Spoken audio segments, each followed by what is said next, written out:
bi gafew kɔnɔna lakali ye jamana aw bɛ se ka faamuya sɔrɔ jamana kunnafoni la cogo min na an b'aw bɛɛ fo dantɛ foli min na minnu bɛ kan an lamɛn arajo joliba sanfɛ minnu bɛ kan filɛ nin wagati na minnu fana bɛ kan an filɛ an ka bɔlɔlɔw sanfɛla la jamanaw an b'aw bɛɛ lajɛlen fo k'a daminɛ an ka l'essor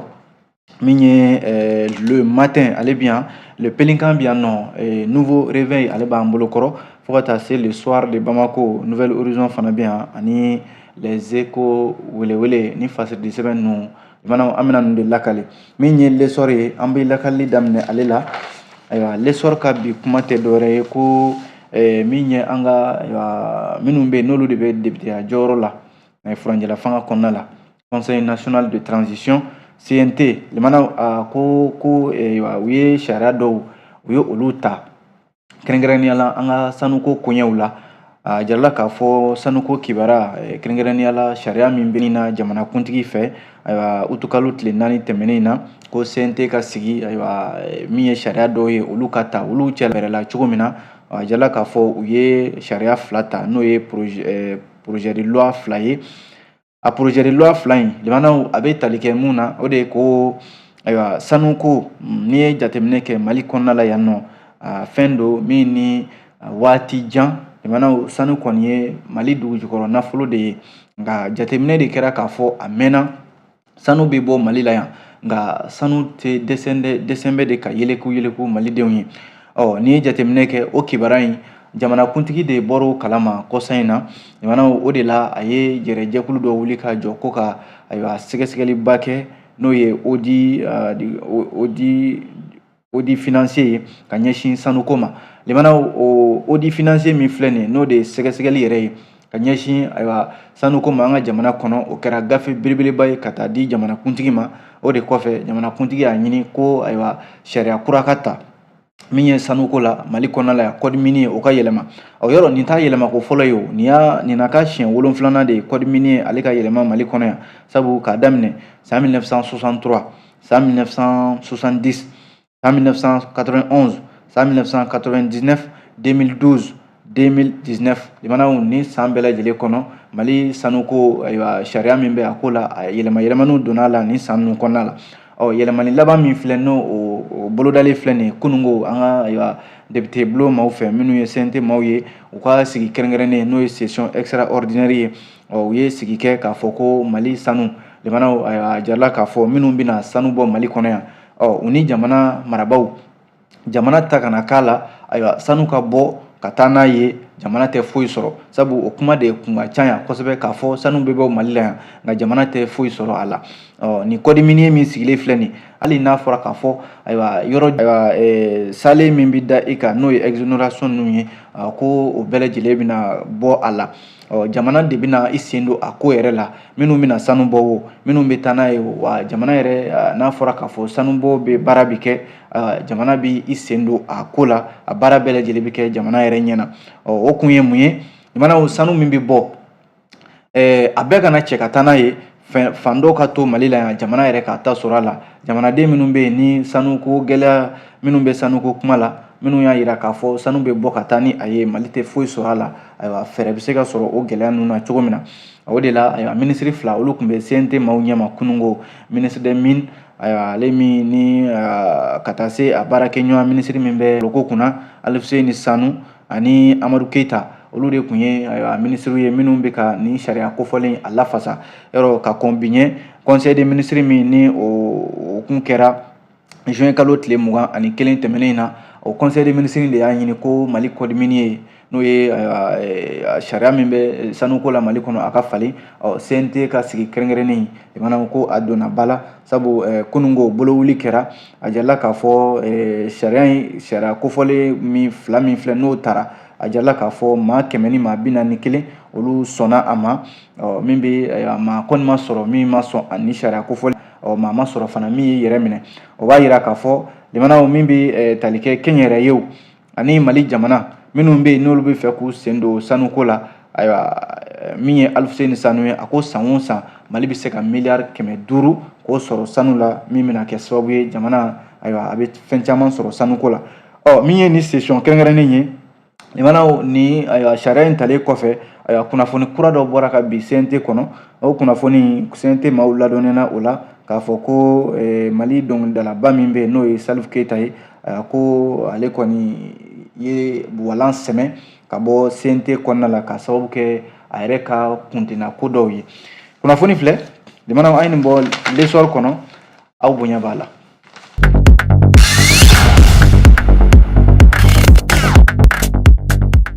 N'an bɔra l'histoire kɔnɔ fasiridi sɛbɛn bɛ yen n'an ko a ma ko le matin limanaw le matin y'a yira k'a fɔ ko min bɛ CEDEAO Faransi ani Niger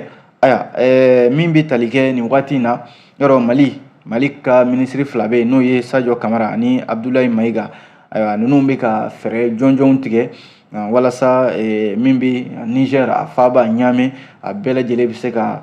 lakanako siratigɛ la fɛɛrɛw bɛ ka tigɛ a jarala k'a fɔ waati kelen fana l'Américain jamana États-Unis ale ko sigikafɔ o ka boloda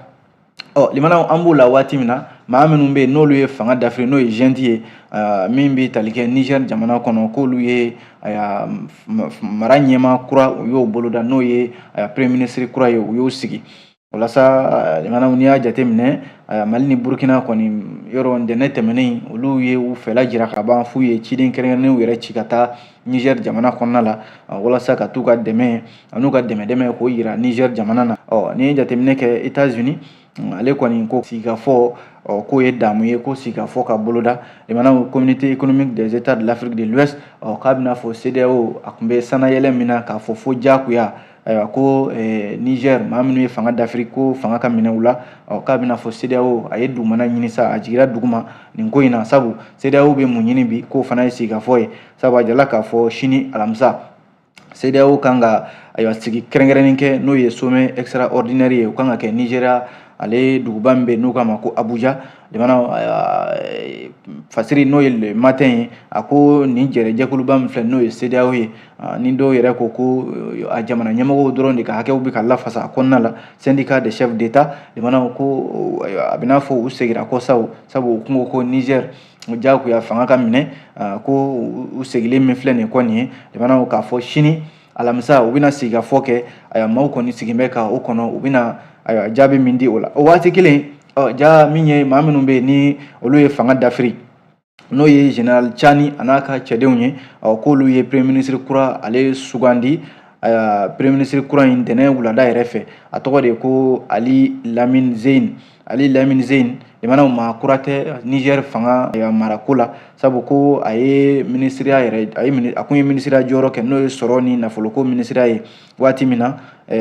Tanja Mahamadu ale tun bɛ jamanakuntigiya la Niger jamana kɔnɔ fo kana se bi la limanaw min ye Ali Lamine Zein ye min ye Niger premier ministre kura ye ale tun bɛ baara la Banque africaine de développement BAD ale kɔnɔna la a kɔni welela limanaw a kana premier ministre baaraw daminɛ baaraba minnu bɛ yen n'o premier ministre kura in Niger jamana kɔnɔ a bɛna i janto o la ani UEMOA ka gɛrɛntɛ sigi jamana in kunna n'o ye Niger ye sɔrɔ sira fɛn fɛn bɛ yen u y'a bɛɛ lajɛlen tigɛ min bɛ premier ministre kura in ye ale kɔni ka baara a ka baarabaw bɛna ɲɛsin o de ma fasiri ka fɔ la sabu CEDEAO ka bagabagali minnu filɛ n'u y'a ta ka ɲɛsin Niger jamana ma k'u ka sɔrɔdaw bɛɛ lajɛlen jasi bi kɔlɔlɔ yɛrɛ o bɛ Niger jamana kɔnɔ bi sabu limanaw ko nafolo de tɛ ɲini ka ye bi Niger jamana kɔnɔ sɔrɔ gɛlɛyalen don foyi tɛ yen min bɛ sɔrɔ bi nafolola k'o bɛ labɔli kɛ Niger ale jamana kɔnɔ la kabi u ye coup d'état kɛ juillet kalo tile 26 tɛmɛnen na limanaw nin de ye kunnafoni yɛrɛ ye dɛ an ye min bɔ le matin kɔnɔ aw bonya b'a la.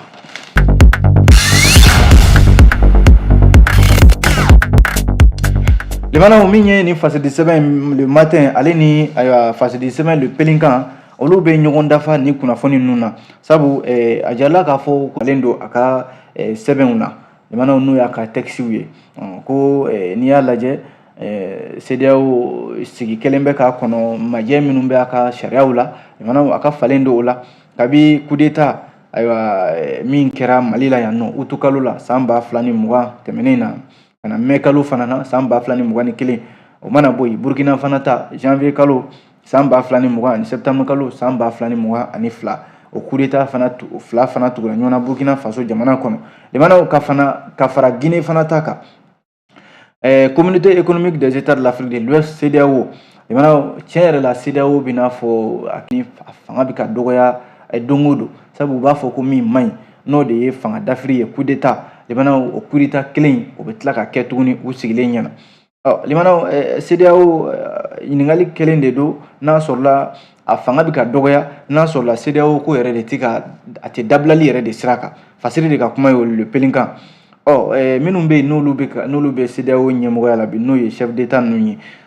farafinna tilebiyanfan jamanaw kɔnɔna la a jarala k'a fɔ ayiwa u bɛ ka lafasali minnu kɛ ko régime constitutionnel ninnu n'o de ye fanga ka segin jamanadenw ma olu ka lafasa ni jamanaw sariya sunbaw ka lafasa kuma bɛɛ fanga mana ta ni marifa ye jamanaw i b'a sɔrɔ CEDEAO tɛ dɔwɛrɛ kɛ an ka nin jamana ɲangi o ɲangi tɛ dɔwɛrɛ sɔrɔ ko nasira n'u ma sɔrɔ tigɛ o la i b'a sɔrɔ u bɛ nafolo tigɛ o jamana kofɔlenw na ka tila ka limanaw gɛlɛya gɛrɛntɛ k'o bila o jamanadenw kan ka sɔrɔ dun jamanadenw dun ta kɛn b'a la baga kelen don olu ma minnu bɛ yen n'olu bɛ fanga ta yanni ka jigin i bin yɔrɔ la limanaw k'i ka jigin i talo yɔrɔ la n'a fɔra k'a fɔ fanga bɛ ta ni marifa ye o maa minnu bɛ fanga ta ni marifa ye olu de ko jamana mara cogoya man ɲi olu de ko ayiwa jamana ɲɛmɔgɔ ninnu u bɛ jalaki min b'u kan ko u bɛ ka jamana mara cogo min na sɔrɔ tɛ labɔli kɛ wa ko kɛrɛnkɛrɛnnen la a bɛ kɛ jamana minnu kɔnɔ i b'a sɔrɔ lakanabaliya de bɛ o jamana ninnu kɔnɔna la ayiwa a tɛ sigi ka fɔ dɔ boloda wa jamana ɲɛmɔgɔ ninnu u bɛ dɛsɛ kun jumɛn na u bɛ layidu minnu ta k'a fɔ ko ka jamanadenw sago kɛ fo k'a fɔ olu kɛlen kɔ ka fanga ta k'u bɛ tila ka o jamana ɲɛmɔgɔw lafasa ko ka ayiwa olu segin fanga la tuguni o dun limanaw o bɛ na ni gɛrɛntɛ de ɲininkali fana kelen bɛ limanaw n'a sɔrɔla farafinna tilebiyanfan n'o ye Afrique de l'Ouest ye ayiwa Faransi jamana n'a sɔrɔla Faransi de kelen tɛ Faransi tɛ a damana jamana de ye min bɛ jate i n'a fɔ ayiwa CEDEAO tɔnden don ko la France est-elle membre de la CEDEAO limanaw nin ye ɲininkali de ye ɲininkali min ni a bɛ sɛmɛ waati min na gɛlɛya wulila k'i jɔ Niger ale jamana kɔnɔna la n'i y'a lajɛ n kɛra Niger jamanaw n'a jarala k'a fɔ bi jamana kelen min bɛ yen n'a a jamana kuntigi n'o ye Emmanuel Macron a n'a ka ministre des affaires étrangères jamanaw ninnu maa fila ko maa da bɛ Niger ko kuma la ninnu da bɛ Niger ko kuma la ayiwa maa bɛ fɛ ka ɲangi ta ka CEDEAO dɛmɛ Faransi ale bɛ CEDEAO kɔfɛ tuma bɛɛ ko u bɛ CEDEAO nɔfɛ ɲangini ko ninnu na wa hali Mali ta yɛrɛ la o kɛra nin cogoya kelen in na Mali ni Faransi ye ɲɔgɔn bila sira min kan a bɛɛ lajɛlen tɛmɛna nin sira kelen ninnu fɛ wa hali o Niger kelen in kɔnɔ limanaw kuma min bɔra u da kuma gɛlɛn minnu bɔra u da fanga dafirilen kɔfɛ o de ye ko Faransi ka limanaw Faransi ta bɛ se ka kɛ a tɔgɔ bɛ jamana si tɛ bi ko min bɛ ayiwa jamana wɛrɛw tɔgɔ fɔ k'o tɔgɔ bɛ to u da ni Faransi jamana tɛ o de la fasiri n'o ye le pelinkan ye a ko yalima Faransi tɔnden de don wa n'o ye CEDEAO tɔnden ye wa ɲininkali de don limanaw fasiri de sɛbɛn min ye le matin ani le pelinkan olu de bɛ ɲɔgɔn dafa ni kunnafoni na aw bonya b'a la.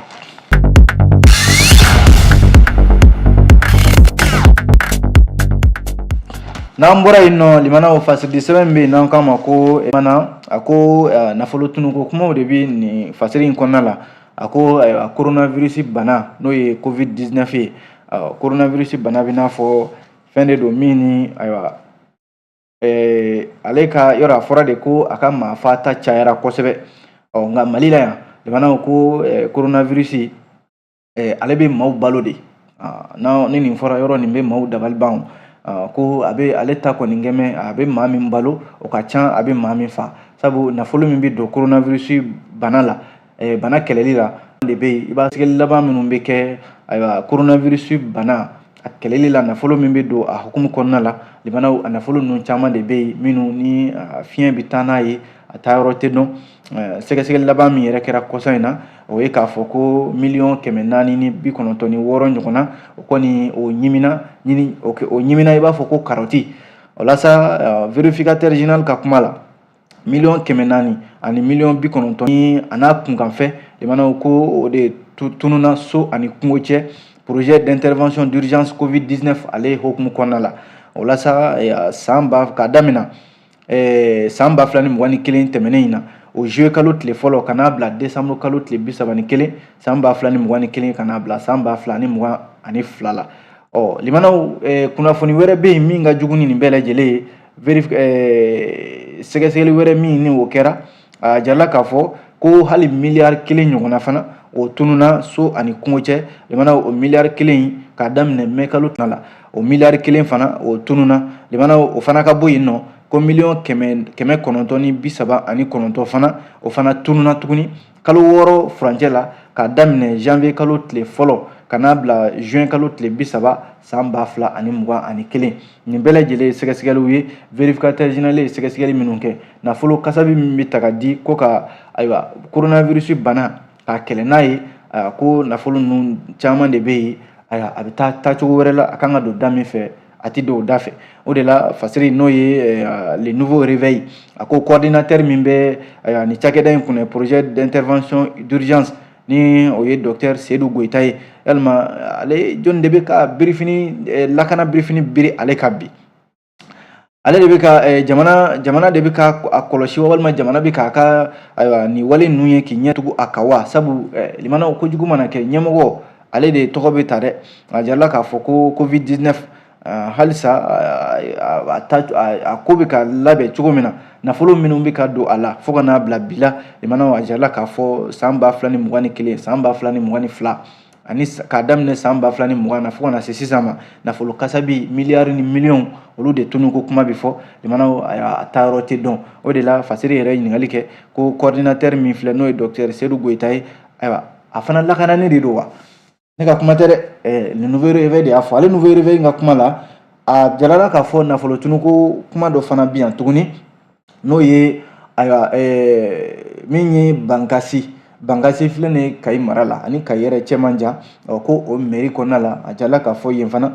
vérificateur général kelen ka sɛgɛsɛgɛli bolila yen kan ko yen miliyɔn 150 o fana a taacogo ma dɔn o la o donna da min fɛ o ma se ka dɔn maire n'a ka conseiller jamanaw ko Jalaki binnen bɛ o mairie in kɔnɔna la a jarala k'a fɔ k'a daminɛ san 2018 exercice 2018-2019 2020 2021 and 2022 a jarala k'a fɔ nin waati in kɔnɔna la limanaw ko nin mairie min filɛ n'a filɛ nin Bankasi a dugu 14 bɛɛ lajɛlen kɔnɔ ayiwa ko n'i ye jateminɛ kɛ commune rurale de Bankasi limanaw ani Kayi cɛ kilomètre 10 ɲɔgɔnna ko miliyɔn 150 min ni ayiwa a tununa bureau du vérificateur général ale ka sɛgɛsɛgɛli kɔfɛ o kɔni ye ayiwa gafe ninnu ta min bɛ cour des comptes min filɛ nin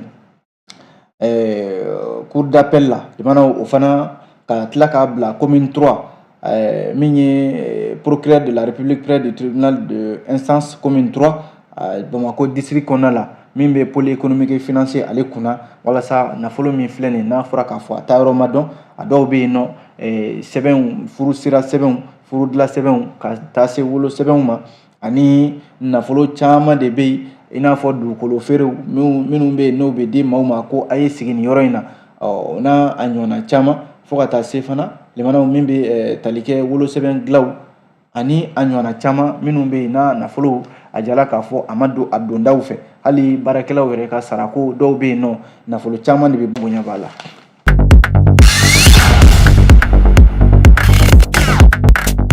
N'an bɔra yen nɔ limanaw min ye le soir de Bamako an b'ale ta a kumana limanaw soir de Bamako y'a jira k'a fɔ ko min ye minisiri min bɛ ayiwa an ka mara cɛman bɔli kunna n'o ye décentralisation ye colonel Abdoulaye Mayiga ale ni politique tɔnw u ka ɲɔgɔnye dɔ kɛra kunungo soir de Bamako y'a jira k'a fɔ ko ɲɔgɔnye in ko a bɛ n'a fɔ fɛla dɔ de bɛ jamana ɲɛmɔgɔw fɛ bi ka dɔ fara jamana ale kalata waatiw cogoya kan sabu kuma taara min ye colonel Abdoulaye Mayiga fɛ a ko ɲɔgɔnye min filɛ nin gouvernement ani politique tɔnw ni ɲɔgɔn cɛ walasa u ka se ka ɲɔgɔn faamuya a kana kɛ baara in ka kɛ ka dɔ to kɛrɛda fɛ politique maaw ka wele ministre yɛrɛ ka kuma la o de ye ale ka ministre so in o de y'a hakilila fanba yɛrɛ ye baara ka kɛ a kana kɛ fɔɲɔgɔnkɔ ye o de la u ye wele bila politique maaw ma u ka segin u ka kuma u ka ɲɔgɔn faamuya chronogramme min n'o ye waati kɛrɛnkɛrɛnnen min bilalen bɛ kalataw olu baara labɛnni kan min ye colonel Abdoulaye Mayiga ye a ko référendum tɛmɛnen kɔfɛ yɔrɔ référendum waati min fɔlɔ kun dira o waati bɔra a dɔgɔkɔrɔ nka jamanadenw de ka laɲini don assise nationale de la refondation o senfɛ ANR n'a fɔra k'a fɔ ko furancɛla fanga ɲɛmɔgɔw u ye fɛn bɛɛ lajɛlen kɛ k'u jija o référendum kɔni sera ka kɛ o tɛmɛna jamanakuntigi yɛrɛ y'o bolonɔ bila jamana ye sariya sunba kura sɔrɔ o bɛɛ lajɛlen bɛ don hukumu kɔnɔna la o de ye jamana yɛlɛmaniba minnu bolo dalen n'o ye réforme ye olu ka se ka sigi sen kan nka n'i y'a ye ko référendum kalata bɔra dɔgɔkɔrɔ ayiwa autorité indépendante de gestion des élections ale sigiliko baaraw fana de tun bɛ sonna o ye o baaraw sumaya dɔɔni référendum kɔni tɛmɛna sisan jamanaw baara minnu bɛ yen n'o ye kalataw ye o ye élection des conseillers élection législative ani élection présidentielle n'o ye députéw ani maires fo ka taa se jamanakuntigi kalataw olu an bɛ k'an kun da o de kan sisan n'a fɔra k'a fɔ o kalataw fana waatiw bɛɛ lajɛlen dɔnnen don min ye ministre ye colonel Abdoulaye Maïga a ko référendum ale ma se ka kɛ a kɛ waati la ko a bɛ sɔn ka gɛlɛya dɔɔni fana don ni kalata ninnu na n'a ma bɔ a dɔgɔkɔrɔ gɛlɛya dɔɔni bɛ sɔn ka don a la limanaw kuma in fɔlen politique tɔn minnu tun bɛ kɛnɛ kan caman ka kɛlen don ka caman tila bi sabu caman y'a jira k'a fɔ ko a tɛ bɔ a dɔgɔkɔrɔ dɛ caman de ko kalata min filɛ n'a waati min fɔra la a bɛ kɛ o waati kelen de olu la jamana appel du 20 février pour sauver le Mali coalition espérance nouvelle jigiya kura Hussein Amion Gindo ka tɔn M5 RFP Mali kura FAR ani Senas Faso hɛrɛ ani FAR Senas Faso hɛrɛ Modibo Sidibe ani Sumana Sako olu ka tɔn ye o ye ka taa se FND ani politique tɔn caman olu ko a tɛ bɔ a dɔgɔkɔrɔ nka limanaw olu kɛrɛfɛ politique tɔn dɔw fana bɛ yen minnu ko a ka to sen na ko a ka fisa jamana ɲɛmɔgɔw ka waati sɔrɔ u k'u labɛn walasa kalata ninnu bɛ se ka kɛ kalata labɛnnen ko ɲumanw ye cogo min na limanaw o waati kelen a jala k'a fɔ soir de Bamako kɔnɔna la min ye gouvernement ye ko fɛla min b'a la bi ko de ye kalata minnu bolo dalen bɛ référendum kɔfɛ k'a bɔ a dɔgɔkɔrɔ sabu waati tɛna labɔli kɛ nka politique tɔnw tɛ ka ɲɔgɔn faamuya a ko la dɛ soir de Bamako ka kuma don limanaw aw bonya b'a la.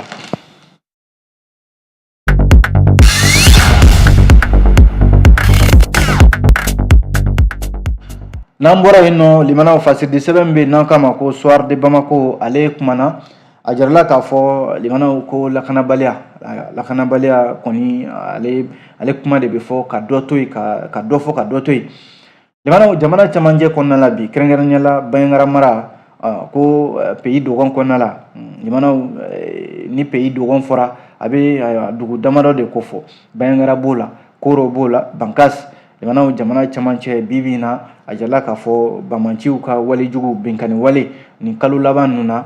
ko a ɲɔ ɲɛna kosɛbɛ a jala k'a fɔ san o san o n'a walejuguw de don i n'a fɔ misali bɛ ta limanaw n'i ye Ogosagu lajɛ Sobanda kosa in na fagaliba min fana kɛra Bojo limanaw Bojo o fana kɛra sababu ye ka maaw misigi kosɛbɛ a jala k'a fɔ bi in na dugu caman de bɛ yen dugu bila pewu dugu maa bɛɛ lajɛlen bɛ ka boli ka duguw to yen nɔ a sera sa jamana ɲɛmɔgɔw ka fɛɛrɛ min b'u bolo u k'a yɛlɛma o kɔni o de ye maa caman jɛkulu caman i n'a fɔ mouvement de la jeunesse Dogon olu bɛ ka welewele dakanw bila jamana ɲɛmɔgɔw ma walasa nin waati laban minnu fagali minnu kɛra min yɛrɛ kɛra Bojo kɔsa in na a jala k'a fɔ maa 10 ni kɔ olu de fagara Bojo des associations des jeunes du pays Dogon kalo saba laban in na ko maa min fagara min ye dɔngɔnɔ jamanaw kɔnɔ jamanaw k'a bɛ se maa 100 ɲɔgɔnna de ma walasa nin jɛkulu in ani société civile u y'a jira k'a fɔ cercle 3 n k'a fɔ kalo 3 min tɛmɛna cercle 3 in kɔnɔna la n'a ma kɛ donsow i n'a fɔ Dana Ambasagu olu ka wulikajɔ ye jamanaw ko maa hakɛ min fɔra ko i b'a sɔrɔ olu fagata yɛrɛ ka ca ni o ye walasa min ye collectif des jeunes des pays Dogon n'o ye a ɲɛmɔgɔ Adama Jonko ale kɔni bɔra ka ɲɛfɔli caman kɛ kosa in na a ko Baɲaŋara kosa in na kɛrɛnkɛrɛnnenya la Bojo mara la maa minnu fagara n'o ye duguden gansanw ye limanaw a kuma de fɔ man di n'o tɛ ko welewele dakan bilala yanni walejugu in ka kɛ sabu bamanci ninnu yɛrɛ ye u kunnafoni k'a fɔ an bɛna gɛlɛya lase aw ma ɲɛna ko mina gɛlɛya lase i ma yɔrɔ ma i b'i sigi k'o kɔnɔ wa o de la dugudenw caman ye weleweleda kan bila Baɲanga mara la i mana lakanabaa minnu bɛ yen nɔ ko u ma kala don ɲin na ka bɛn n'a ye u ma se ka wuli ka taa dugudenw olu bɔ nin bamanciya wale in bolo fo a ti ɲɛ min kɔ jamana a kɛra u ye bamanciw ye min fɔ u y'a kɛ ten ka taa maaw bɔnɛ o nin na ko bi Baɲaŋara mara kɔnɔ a jala k'a fɔ sigidalamaw caman de sɛbɛkɔrɔ diminen don bi walasa k'u ka nisɔngoya yira k'u bɛna bɔ ka taamaba kɛ bi taama min n'a bɛ bɔ rond-point Nagabanu Tɛnbeli ka taa bila gouvernorat la Baɲaŋara mara kɔnɔna la jamanaw nɛgɛ kanɲɛ 9 n'a tɛ senna nin waati in yɛrɛ la jamanaw walasa ka se k'u kɛmɛ k'olu ye k'u to yen de min y'u sɔrɔ o y'u kun ye kunnafoni filɛ jamanaw an ye nin bɔ Nouvelle Horizon kɔnɔ aw bonya b'a la.